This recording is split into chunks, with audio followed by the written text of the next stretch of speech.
যেহেতু ঘরের কাজ আমার কমপ্লিট, এখনো বাচ্চারা ওঠেনি, তাই এই ফাঁকে নিজে একটু রেডি হয়ে যাচ্ছি। যখন আমি রেডি হই তখন আমার এই ইউনিফর্মটাই আমাকে মনে করিয়ে দেয় যে আমি একটা স্বেচ্ছাসেবী সংস্থার সঙ্গে যুক্ত আছি। আর এটা আর 5টা আইসিডিএস দিদিমণির মতন আমারও খুব ভালো লাগে ভাবতে যে আমরা একটা বড় ফ্যামিলি। আইসিডিএসে প্রচুর কর্মী আছে।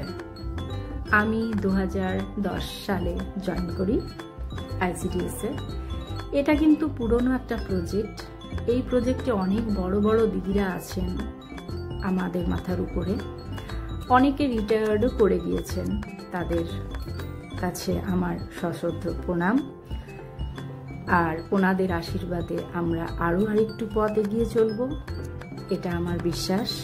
ওনারা ছিলেন বলেই আজ আইসিডিএস এত দূর পর্যন্ত এগিয়েছে, আর আগামী দিনে মানুষের পাশে থাকবেই।